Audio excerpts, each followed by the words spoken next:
Hey, welcome to the Dropship podcast. And today we're going to talk about what can be a tough subject to talk about. We're going to talk about tax. And I thought no better person to bring on than Alex Oxford from Tax Valet to come in here, alleviate some fears if anyone has those before starting dropshipping, really talk through high level of what tax looks like, and then let you know that Alex has been generous enough to put all of this stuff in detail inside of Dropship Breakthru so you can make sure you're doing the right things in your dropshipping business. Thanks for being here, Alex.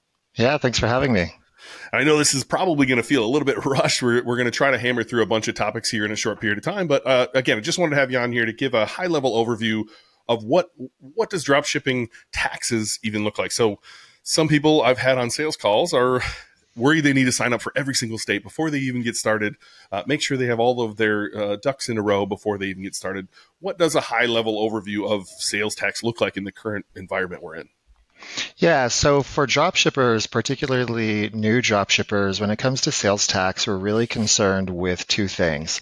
The first is, where does the business have sales tax nexus, meaning where do they have sales tax responsibilities? And the second are resale certificates. And resale certificates are the biggest opportunity for dropshippers because that's going to allow you to purchase inventory tax-free from your suppliers. So there are some cost savings that you can get out of it. Unfortunately, there's just some paperwork that comes along with all of this. Yeah, Nexus is something that I think most people researching this have heard about. Certainly before Wayfair versus South Dakota, it seemed as though that's all you needed to worry about, right? Was worry about your own state. Now every state kind of has different rules. Every supplier that we speak to kind of has a different view on how this goes. It feels like there's a lot of confusion out there. Hopefully we can kind of simplify it here. What do you believe? Like in the beginning, worry about your own state. And then, in the course, I know we went deeper on when you should worry about other things, but is Nexus like the most important thing you should worry about right away? I would say the most important thing you should be worried about right away is making sales. And of course, you want to keep your eye on where you have sales tax nexus because you don't want liabilities that creep up that could become an issue later on. But if you're just getting started, you're probably only going to have a physical presence in your home state. So let me back up. When we talk about sales tax nexus, that's just a legal phrase for you having a sales tax obligation in the state. Two most common ways to have nexus are going to be having a physical presence in the state, and the second is crossing economic nexus thresholds. So if you're just getting started, you haven't crossed any economic nexus thresholds, so you don't really have to worry about that. But as you start making $100,000 in sales in a state or 200 separate transactions, that could be a factor, but not something that you should be really worried about. And then through the physical presence, being located in your home state, you're physically there, that's going to create a sales tax obligation, as well as having any employees. But if you're just getting started, it's probably just going to be you in your home state. So at the very least, I'd get a sales tax permit in where you're located out of, where your business is registered, and start there. And then start looking at what your suppliers are asking for when it comes to resale certificates. I love that you just immediately went to make it a problem. I think we kind of talked about this on some of the stuff that's going in the course too. You'll hear this out of my mouth often when people are worried about tons of other things that they need to do in their dropshipping business. Let's make it a problem. Let's worry about this stuff as it comes up rather than worrying about it long before you ever have your business up and running and making sales. So I'm kind of glad you went there. I'm gonna jump right to the meaty question that I have in my notes here of I think people are worried about the consequences. Let's say they didn't quite have all their ducks in a row. They worried about making sales. They're kind of going back. What are they going to jail? Do they need to worry about going to jail or getting huge fines, or what do people actually need to worry about?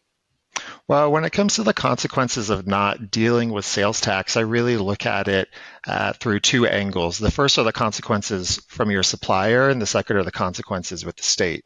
So when it comes to the supplier, you're going to have suppliers that are requesting resale certificates, and if you can't provide them, then the supplier is just going to be charging you sales tax on your purchases that you're making for resale. It's not really a legal problem. It's really just eating into your margin. So long term, that's something that you're going to want to get cleaned up.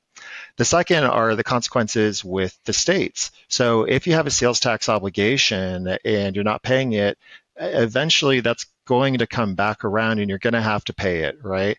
But the question is, at what point do you do it? In an ideal world, you're going to have a permit in every state you have Nexus in from the beginning. And that's why I recommend, if you're just getting started, get one in your home state, so at least you're covering that. But let's say you pop Nexus in 3 or 4 states in your first year, you can always come back around, clean it up, pay the past due tax plus 20 to 30% penalties and interest. And if you're just getting started, it's not going to be an overwhelming amount of money, and it's going to be easier to clean it up later. Assuming we're not talking about $1 million or $10 million in sales, it's just going to be easier, faster, less of a headache to clean it up later. What we don't want you to do is to just ignore it entirely and forget about it, and then 5 years later say, oh, no one told me about this sales tax thing, and then we're looking at hundreds of thousands of dollars in back tax. But the thing with all of this is the penalties, they're civil, they're not criminal. You would have to do some pretty messed up illegal stuff like collecting tax from customers and not paying it. That would be considered criminal. That could mean you go to jail, but it's so rare for someone to go to jail for a sales tax crime. Like, you've got to be like a pretty bona fide criminal. So I don't want anyone freaking out about that. I think that hopefully lowered the temperature in a lot of people's minds, that they were worrying, oh, what if I'm not doing the right things? What if I'm not set up properly? I think there's an opportunity to, again, clean up your mess and make it a problem, go make sales. And you mentioned, if you hit $1 million or 10 million, maybe it's a bigger obligation. But I think when you hit that level, you will have the resources to hire someone such as yourself to help solve these problems. So before I get to my last question, tell me about Tax Valet. Tell me about what you guys do over there and how you can assist in this. And I know you offer some consulting as well to anyone who has deeper questions and wants to get one-on-one with you. Yes, I mean, in brief, Tax Valet is an all-inclusive sales tax service for e-commerce businesses. We work with dropshippers. We work with companies that are manufacturing their own products, for example, and we just handle everything for them when it comes to sales tax, from the Nexus and tax settings and permit registrations and filings and audits, all for one simple all-inclusive fee. Typically working with businesses doing over $1 million a year. Our sweet spot's like 1 to 50 million. But we also have paid consultations through our sister company, Pass the Paperwork, for dropshippers if they just want to meet with me for an hour and get all of these technical questions ironed out. Maybe they've got a supplier say, provide me resale certificates in 20 states, and you're curious, what do I do about that? How do I manage this? I can walk you through step by step how to think about it. Yeah, that's a steal, guys. You hear John and I often talk about, paying for the expertise. Alex is the expert. And so I'm going to put that link in the show notes. If you want to, book some time with him to get your questions answered, that's the place to do it. Look in the show notes for that link. All right. One last question. We kind of went there, right? You said you work with $1 to $50 million clients, or $1 to $50 million revenue clients. Obviously under $1 million, I think you can handle that yourself. You're likely not crossing a lot of thresholds. Again, pay attention to that. But once you get bigger, what should you be thinking about? So, we have a lot of students who have hit 7 figures. I've hit 8 figures. I hope we have some students hit that 8 figures soon. What should they be thinking about? What concerns should be on their mind? I mean, really, if you're getting to a couple $1 million a year in revenue or more, that's really when you need to start thinking about what your Nexus footprint looks like. Where have I crossed economic Nexus thresholds?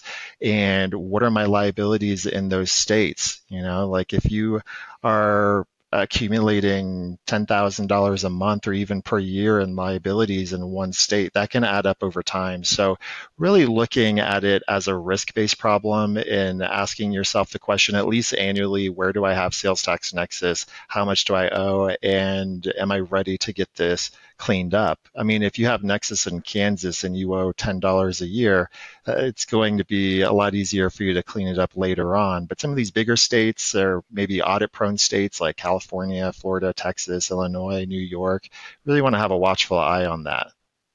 Well, I appreciate you coming on. Really, hopefully, again, lowering the temperature. Alex has been gracious enough to work on 3 different big videos for our course. So one is Sales Tax 101 for new dropshippers. We work through all of the basics. What is sales tax? How important is it? Will I go to prison? Things like that. And we, got a bunch of questions from our community as well answered there. And then the Resale Certificates 101 and Sales Tax for 7 figures and beyond are the next 2 videos. Again, go into great detail, really helping out our community. I can't thank you enough, Alex, for doing that. Where can people follow you online if they want to learn more about you specifically? Well, my website is thetaxvalet.com, and you can check us out. And yeah, I just wanted to note we go into a lot more detail on all of these topics because we just scratched the surface today. So if sales tax gets you excited, no, I'm just kidding, probably not. You can come learn more about it in the resources section. Are you active anywhere on social media, tweeting about tax all day long? I wish I could say I was. A project that I'm working on is putting some more content out there. Cool. Well, whenever that is, let us know. We'll push it out to our community. I also met Alex at E-commerce Fuel, another great community. If you're a 7-figure entrepreneur and you're looking to get around other 7-figure entrepreneurs and great people like Alex and other service providers, ecommercefuel.com. Can't recommend that enough. Alex, thanks so much for coming on the show and for the content you put in the course. I will put links to the Tax Valet below and as well as your consultation link. Thanks again for coming on. Yeah, thank you.